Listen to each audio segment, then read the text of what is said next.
Crab Island Light. The sea beats in at the headland spur, then rounds Crab Island Reef. The rip is a grey and swirling dearth that will drag you underneath.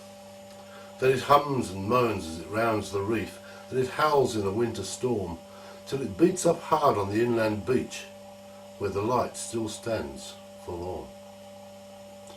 I kept that light in my younger days with my wife, sweet Mary Ann. She swept and cleaned while I kept the glass of those mirrors spick and span.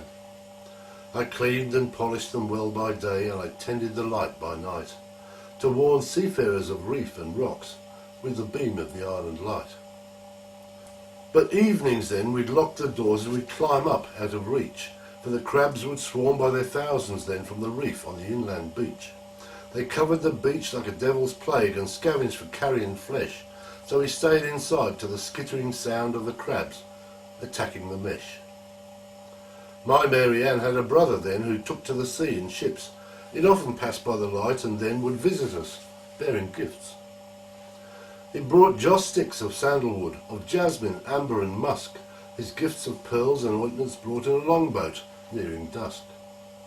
He'd stay the night and tell us then of treasures he'd seen on board, of perfumes, gold medallions, of silver, an endless hoard. We joked about smugglers long ago who lured ships onto the rocks, then killed the crews as they crawled ashore and carried the cargoes off.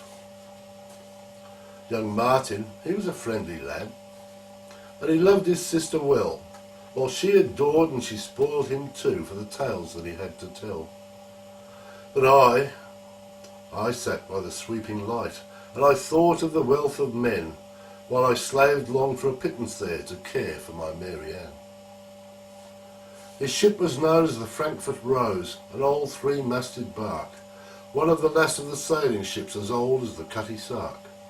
I knew her movements from year to month, from week to day to hour, and when she passed by the island light, I'd have her in my power. Winter came and the gales they blew, and the sea raged round my door. The Frankfurt Rose was heading back with a fortune from Singapore. I left my wife to her knitting then, and I climbed back up to the light, but I struck the flame and the dark came down, black pitch in the dead of night.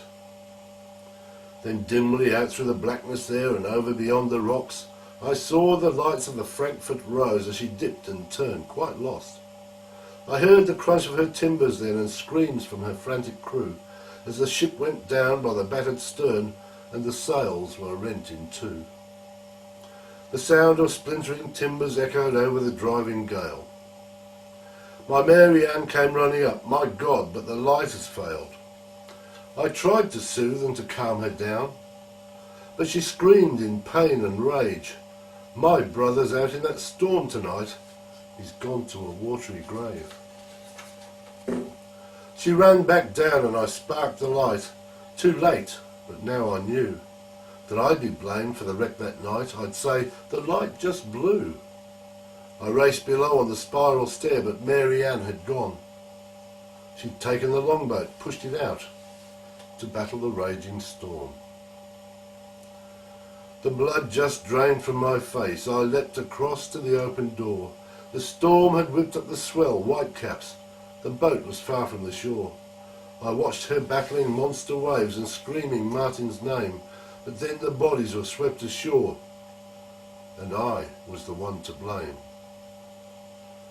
I crept inside and I locked the door, then cowered in the dark. All thoughts of cargo and wealth were gone. I wished I could take it back.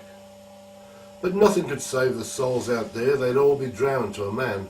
I should have searched for my only love, but I thought I'd seen her drown.